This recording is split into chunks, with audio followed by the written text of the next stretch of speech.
Hello friends, welcome back to my channel smart study from home. हम लोग GST का valuation पढ़ रहे थे friends, and yesterday we have completed the transaction value. ठीक है, सारा प्रोविजंस मैंने आपको क्लियरली बता दिया था। आई होप आप लोग को याद हो गया होगा।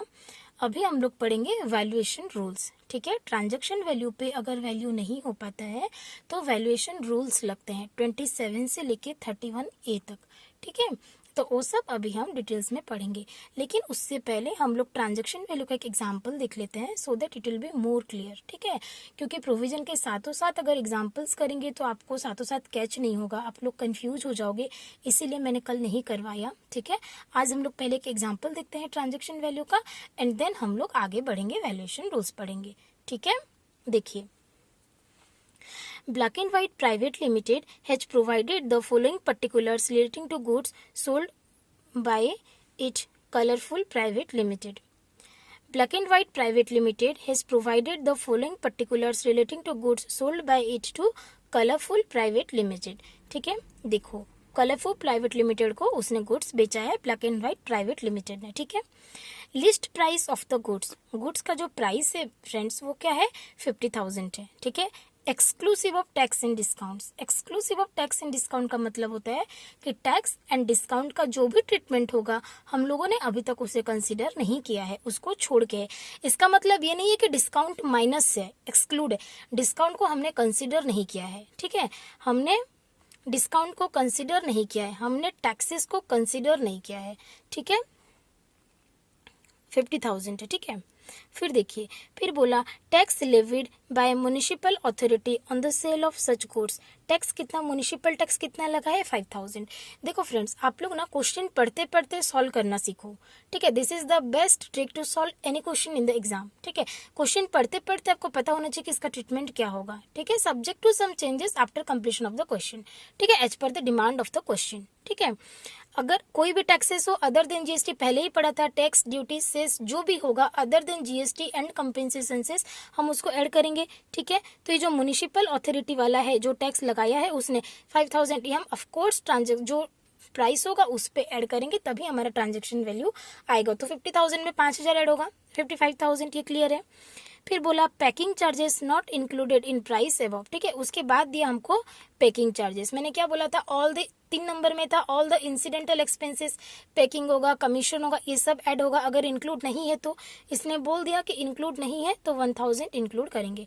तो कितना हो गया, 50 + 5 + 1 दैट इज 56,000। ठीक है, फिर क्या बोला, देखो, फिर बोला black and white private limited. ठीक है, black and white private limited received ₹2,000 as a subsidy from a NGO on sale of such goods. उसको एक एनजीओ से सब्सिडी मिला। मैंने क्या बोला था, सब्सिडी डिडक्ट होगा only when it is received from government, state government और central government. NGO is not central government और स्टेट गवर्नमेंट, इसीलिए हम इसे कंसिडर नहीं करेंगे, तो हम इसे इंक्लूड करेंगे 50,000 पे। ठीक है, तो कितना हो जाएगा, 56 + 2 58,000। ठीक है, फिर बोला the price of 50,000 of goods is after considering such subsidy. Subsidy को कंसिडर कर चुका है, मतलब वो माइनस कर चुका है, तो हम उसको ऐड कर देंगे। Black and white limited offers 2% discount on the list price of the goods which is recorded in the invoice for the goods. ठीक है, 2% उसने डिस्काउंट दिया है लिस्ट प्राइस पे। ठीक है फ्रेंड्स, लिस्ट प्राइस कितना था, देखिए, लिस्ट प्राइस था 50,000, 50,000 का 2% कितना होगा, 1,000। 1,000 को हम लोग डिस्काउंट से माइनस कर देंगे, तो 50 + 5 55 + 1 56 + 2,000 सब्सिडी 58 - 1,000 कितना होगा, 57,000। हमारे हिसाब से आंसर ट्रांजेक्शन वैल्यू 57,000 होना चाहिए, एंड 57,000 पे जीएसटी लगना चाहिए। ठीक है, देखते हैं क्या क्या है। Determine the value of taxable supply made bye black and white private limited. देखो उसने क्या किया, वही किया, देखो, list price of the goods 50,000, tax को ऐड किया, पैकिंग चार्जेस ऐड किया, सब्सिडी को ऐड किया। ठीक है, टोटल हो गया 58 माइनस डिस्काउंट माइनस कर दिया 15 में 1,000, वैल्यू ऑफ टैक्सेबल हो गया 57,000। ठीक है फ्रेंड्स, क्लियर है। तो आप लोग को इस हिसाब से कैलकुलेशन करना है, बहुत बहुत ईजी है फ्रेंड्स, कुछ हार्ड चीज़ नहीं है। ठीक है, बहुत ईजी है, बस आपका कॉन्सेप्ट क्लियर होना चाहिए। कॉन्सेप्ट क्लियर है ना तो एग्जाम में आपका 70-80 स्कोर करना सीए सीएमए में कोई बड़ा बात नहीं है। ठीक है, जो लोग रैंक लाते हैं वो लोग भी आप ही के जैसे स्टूडेंट्स हैं, आप ही के जैसे पढ़ाई करते हैं। इट्स जस्ट दैट कि कोई हार्ड वर्क करता है, कोई स्मार्ट वर्क करता है। आप लोग कॉन्सेप्चुअली पढ़ते जाइए, आप लोग क्वेश्चन वाइज मत जाइए, बिल्कुल भी बुक वाइज भी मत जाइए, एकदम कंसेप्चुअल पढ़िए, डिटेल्स पढ़िए। कोई भी क्वेश्चन आएगा, आई एम वेरी श्योर कि आप लोग पक्का से क्लियर करेंगे। ठीक है, अभी हम लोग पढ़ेंगे वैल्यूएशन रूल्स। ठीक है friends, but before going to valuation of supply valuation rules, just look at this chart. देखिए हमने क्या पढ़ा, देखो value of supply under section 15। ठीक है, सेक्शन 15 में हम लोगों ने वैल्यूएशन ऑफ सप्लाई पढ़ रहा है। ठीक है, तो पहले लगेगा क्या, ट्रांजैक्शन वैल्यू। किस कंडीशन पे लगेगा, क्या पढ़ा हम लोगों ने, देखिए हम लोगों ने पढ़ा whether price is the sole consideration for supply. Price sole consideration है क्या, हाँ जी, प्राइस सोल कंसिडरेशन है। तब देखो whether supplier and recipient are related, supplier and recipient related है क्या, हमने बोला ना जी, सप्लायर एंड रिसिपिएंट रिलेटेड नहीं है। ठीक है, फिर बोला whether the supply is a notified supply under section 15 subsection 5। Friends 15(5) में कुछ नोटिफाइड सर्विसेज है, वो हम लोग पढ़ेंगे, जिसपे कि उसी का रूल्स लगता है। ठीक है, जैसे कि मनी चेंजेस सर्विस हो गया, प्योर एजेंट वाला सर्विसेज हो गया, कुछ कुछ सर्विसेज है उस पर कुछ स्पेसिफाइड रूल्स हैं, वही लगता है। तो उसको छोड़ दीजिए, उस पर भी ट्रांजैक्शन वैल्यू नहीं लगता है। नो, यहाँ 15(5) का सर्विस नहीं है, देन एक्सेसिबल वैल्यू क्या होगा, transaction value under section 15 subsection 1, subject to adjustment under 15(2) जो कि इंक्लूजन है, एंड 15(3) जो कि एक्सक्लूजन है। क्लियर है। और अगर हमने कह दिया नहीं नहीं नहीं, सोल कंसिडरेशन नहीं है, कंसिडरेशन कुछ और भी है, या फिर वो लोग रिलेटेड पर्सन्स हैं, then supply to be valued as per chapter IV determination of valuation of supply of CGST rules, तब हम लोग का क्या लग जाएगा मैम, वैल्यूएशन रूल्स लग जाएगा। ठीक है, देखिए आगे, अब ये rules for valuation of supply of goods और सर्विसेज।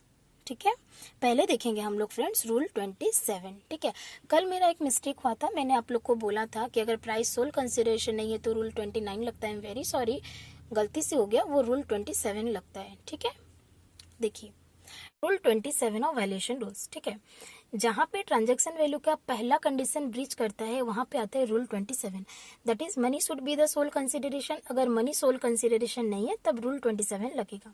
ठीक है, रूल 27 बोलता है कि आप उस प्रोडक्ट का ओपन मार्केट वैल्यू ले लो।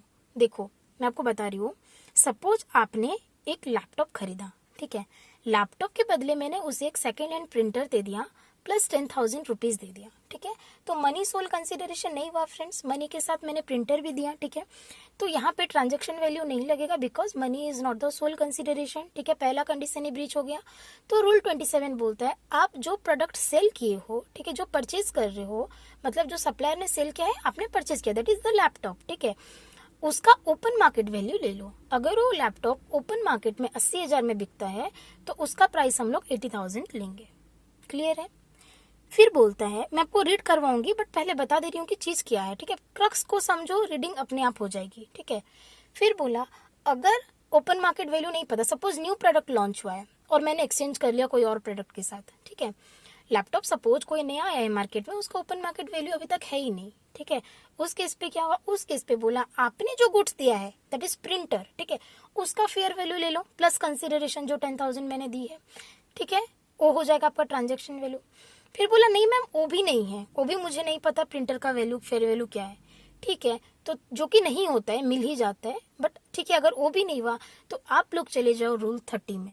ठीक है, अगर वो भी नहीं हुआ तो बोलता है कि आप लोग like kind and quality goods का प्राइस ले लो, उसके सेम प्रोडक्ट थोड़ा बहुत अलग धलक होगा उसका प्राइस ले लो।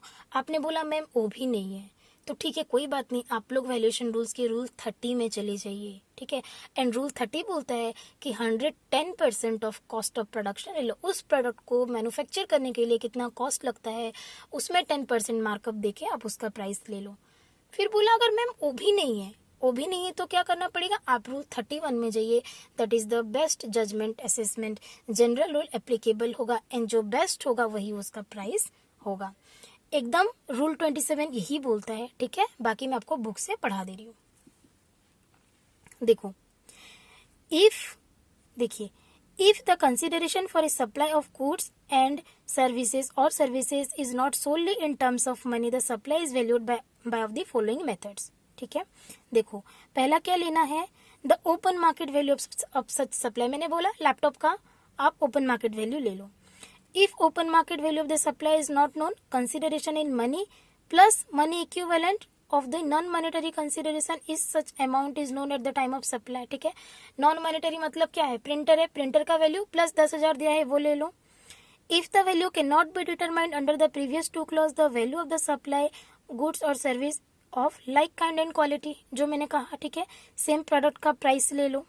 Finally if other methods are not applicable, अगर तीनों में ही आप नहीं निकाल पा रहे हो, the consideration in money plus the money equivalent of the non money consideration as worked out based on cost of the supply plus 10% markup. Rule 30 बोलता है कॉस्ट बेस्ड वैल्यूएशन, ठीक है, या फिर bye other reasonable means, that is rule 31 है, best judgement assessment. ठीक है, अभी देखिए बुक्स में कुछ ज्यादा एक्सप्लेन किया है, what is open market value. ठीक है, open market value means the value of money excluding tax under GST law payable by person to obtain such supply at the time when supply being valued is made, provided such supply is between unrelated person and the price is the sole consideration for such supply. ठीक है, देखो एक example देखो, देखिए friends, example देखिए, exchange value of old phone lowers the price of a new phone. ठीक है, new phone एक खरीदना था लेकिन ओल्ड फोन का प्राइस उससे कम था। Non market value of the non phone without exchange of old phone is it's taxable value. New phone का जो प्राइस होगा विदाउट एक्सचेंज वही उसका टैक्सेबल वैल्यू है। Laptop is manufactured and supplied for 40,000। ठीक है, part value is receipt in barter in form of A printer valued at 4,000। Market value of the laptop is not known, it is taxable value will be 44,000। ठीक है, laptop का manufactured, ठीक है, and supply हुआ था 40,000 पे। ठीक है, part value is supplied barter in form of A printer valued at 4,000। ठीक है, 40,000 में दिया, ठीक है, एंड पार्ट ली एंड मेरे को एक लैपटॉप प्रिंटर मिला जिसका वैल्यू था 4,000, तो market value of the laptop क्या हो जाएगा 44,000। ठीक है, 40,000 कैश प्लस 4,000 प्रिंटर का वैल्यू, दैट इज 44,000। क्लियर है? देखो, देखिए फ्रेंड्स, ये चार्ट देखिए, open market value, open market value है क्या, सीरियली जाना है आपको, ओपन मार्केट वैल्यू है क्या, प्रोडक्ट का नहीं है। फिर देखो monetary consideration plus money value of non monetary consideration, printer का वैल्यू प्लस मनी, वो पॉसिबल है क्या, वो भी पॉसिबल नहीं है। फिर क्या है, value of supply of like kind and quality goods, same product का ले लो थोड़ा बहुत चेंजेस पे, वो भी नहीं है। Then monetary consideration plus money value of non monetary consideration computed on the basis of 110% of cost of supply और बाय अदर रीजनेबल मीन्स, आपका अदरवाइज रूल 30 रूल 31 एप्लीकेबल हो जाएगा। रूल 27 क्लियर है फ्रेंड्स? ठीक है, अभी देखते हैं रूल 28। रूल 28 क्या बोलता है? ठीक है, ट्रांजैक्शन वैल्यू का सेकंड कंडीशन क्या था, पहला ब्रीच हुआ तो लगा रूल 27। ठीक है, सेकंड कंडीशन क्या था, they both should not be related party. ठीक है, रिलेटेड पर्सन नहीं होना चाहिए सप्लायर एंड रिसिपिएंट, बट अगर दोनों रिलेटेड हैं, ठीक है, तब लगेगा rule 28। But other then in case of agent, अगर वो दोनों प्रिंसिपल एंड एजेंट है तब रूल 29 लगता है सेपरेटली। ठीक है, value of supply of goods और सर्विस और बोथ बिटवीन डिस्टिंक्ट और related person other than through an agent, agent को छोड़ के बाकी का अगर रिलेटेड पर्सन हैं, ठीक है, तो वहां पे क्या लगेगा रूल 28। ठीक है, देखो इस पे क्या होगा, इस पे भी वही चीज है फ्रेंड्स। ठीक है, पहले आपको लेना है ओपन मार्केट वैल्यू। ठीक है, मैं बता दे रही हूँ नॉर्मली, पहले आपको लेना है ओपन मार्केट वैल्यू।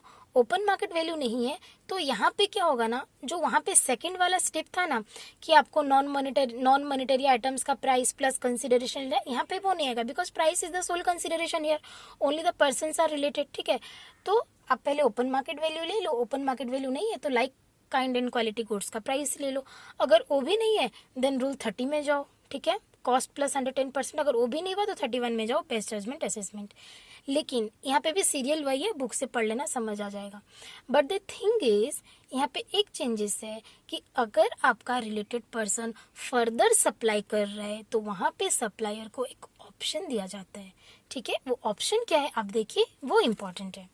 देखिए फ्रेंड्स, रूल 28 में देखो, पहले क्या बोला, ओपन मार्केट वैल्यू ले लो। ठीक है, ओपन मार्केट वैल्यू नहीं है तो फिर लाइक काइंड क्वालिटी का ले लो, अगर वो भी नहीं है तो रूल 31 में जाओ इन दैट ऑर्डर। ठीक है, but the important thing is this, देखो, provided that where the goods are intended for further supply as such by the recipient, the value shall at the option of the supplier be at the option of the supplier, supplier अगर चाहे, it is not mandatory, compulsion नहीं है। ठीक है, be an amount equivalent to 90% of the price charged for the supply of goods of like kind and quality by the recipient to his customer not being a related person.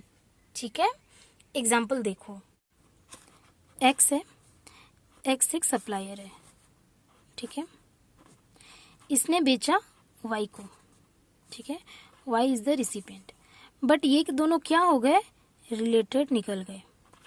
ठीक है, तो transaction value लगेगा क्या friends, transaction value लगेगा, नहीं लगेगा, हमको क्या लगाना पड़ेगा, रूल नंबर 28। ठीक है, तो रूल नंबर 28 जो बोलता है वो तो लगाएंगे। सपोज इसने फर्दर सप्लाई कर रहा है, ये अगर फर्दर सप्लाई कर रहा है मिस्टर जेड को, एंड ये जेड वाई का रिलेटेड पर्सन नहीं है। ठीक है, ये लोग रिलेटेड नहीं होना चाहिए, अगर रिलेटेड नहीं है तो वो इसको जितना प्राइस पे सोल्ड कर रहा है उसका 90% हम ले सकते हैं, इसका सप्लाई का वैल्यू मान सकते हैं।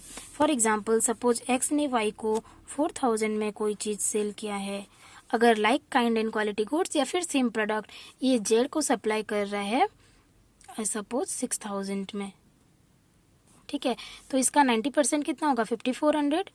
ठीक है, तो 5400 और 4000 जो भी eight the option of the supplier, ठीक है, वो उसको अपना वैल्यू मान सकता है। इसके सप्लाई के टाइम पे, इसके सप्लाई के टाइम पे ही अगर हमको पता है like kind and quality goods को ये कितना में बेच रहा है, अपने अनरिलेटेड पर्सन को, he must be an unrelated person to Y, Z must be an unrelated person to Y. ठीक है, जेड वाई से अनरिलेटेड ही होना चाहिए, ये रिलेटेड हुई तो फिर रूल 28 ना बाबा, ये फिर किसको सप्लाई कर रहा है अनरिलेटेड को वो देखेंगे। ठीक है, तो ये जस्ट एक ऑप्शन है। ठीक है, इसको अच्छे समझो, बिकॉज एजेंट वाला केस में भी यही चीज है, तब मैं दोबारा नहीं बताऊंगी।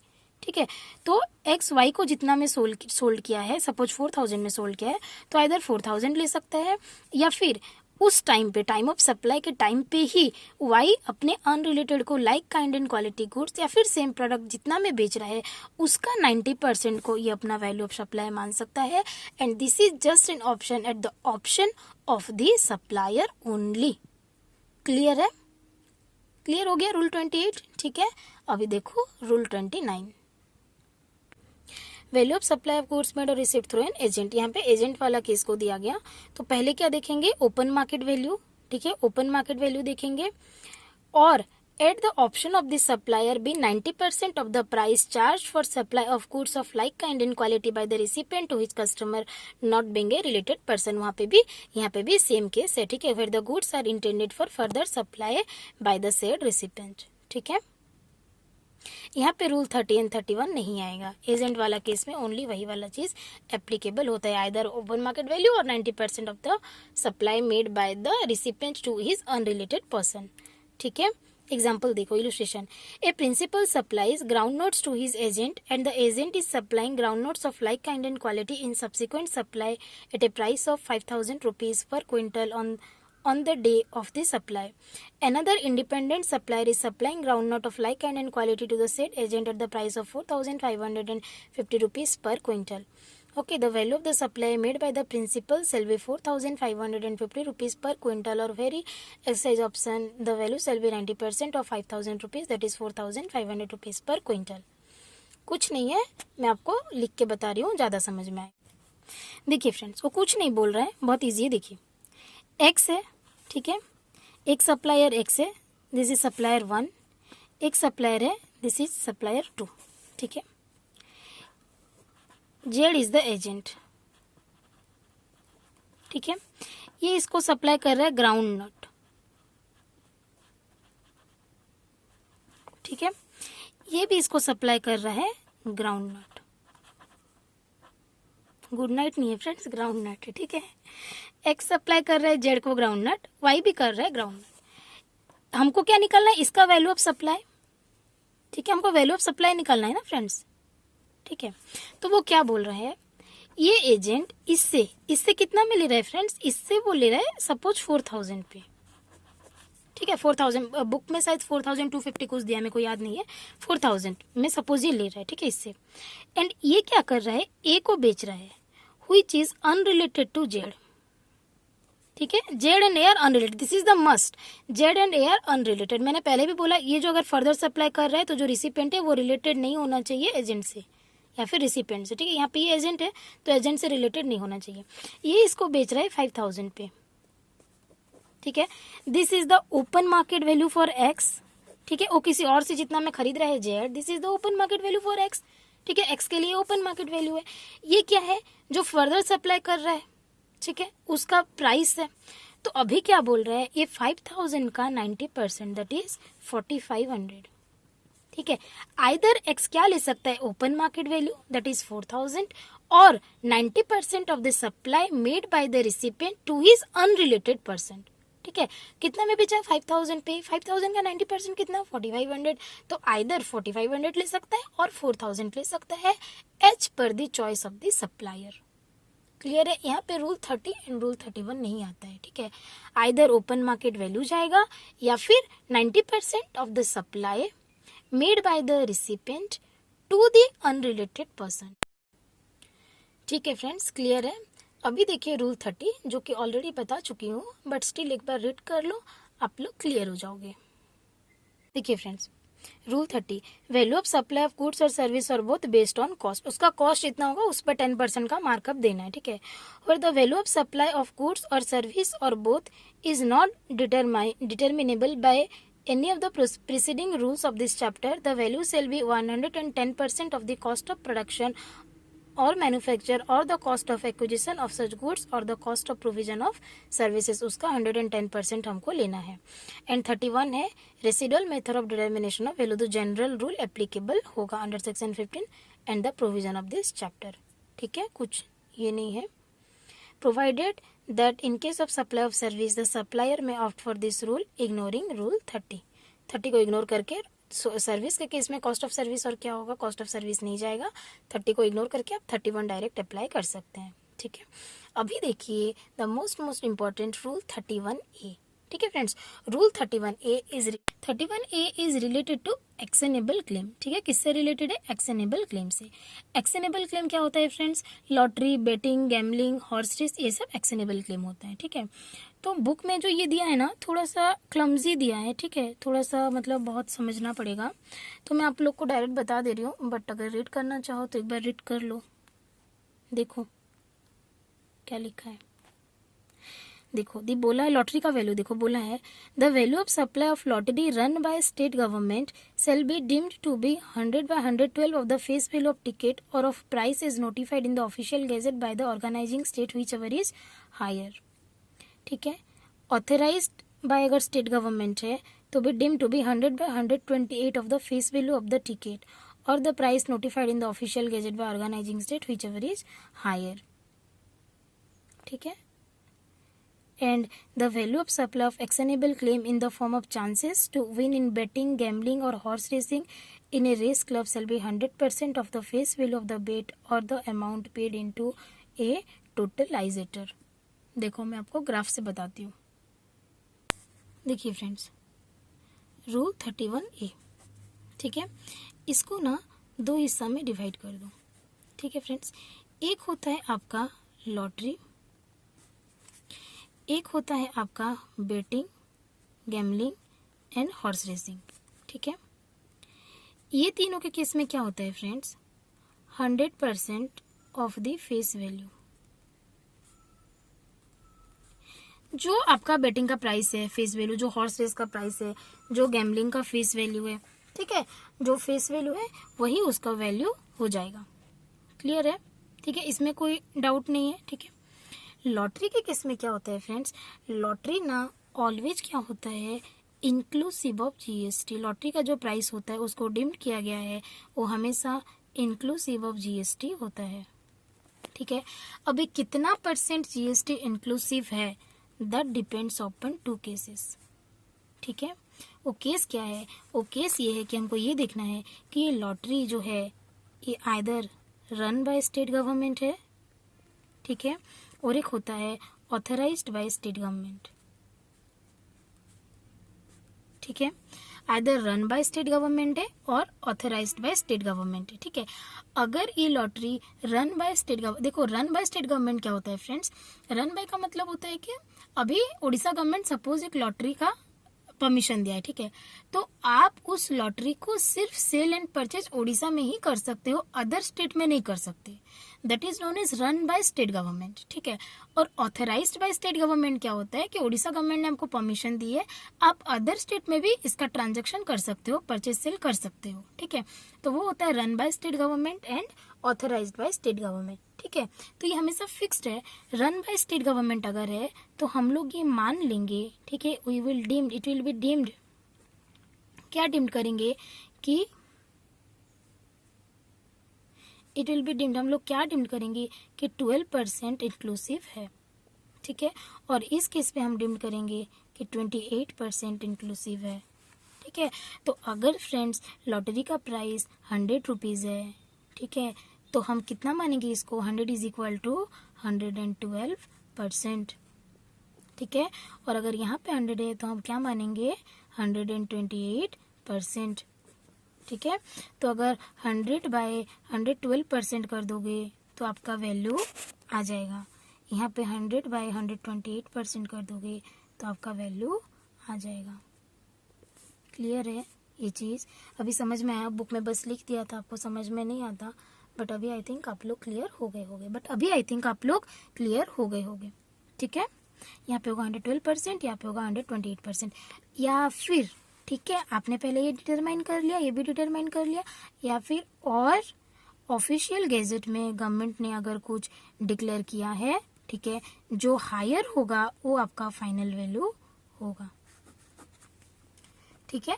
एग्जाम में अप टू 112%, 128% तक ही क्वेश्चन डालता है, बट फिर भी आपको पता होना चाहिए कि जो हायर होगा उसी को हम लॉटरी का वैल्यू मानेंगे, ठीक है। एंड इन केस ऑफ आपका betting, gambling and horse race, उस केस पे जो फेस वैल्यू होगा वही आपका वैल्यू ऑफ एक्शनेबल क्लेम होगा, ठीक है। रूल 31A क्लियर है फ्रेंड्स? आगे आपका 32, 33, 35 है जो कि 15(5) वाला नोटिफाइड सर्विसेज है, उसको 3 रूल में बांटा गया है, ठीक है। ये जो 32 से 35 वाला है उसमें बांटा गया है, ठीक है। तो वो जो नोटिफाइड सर्विसेज है वो हम थोड़ा थोड़ा करके कल कंप्लीट करेंगे। कल हम लोग वो हम नेक्स्ट लेक्चर में पढ़ेंगे, ठीक है friends. Bye bye, take care.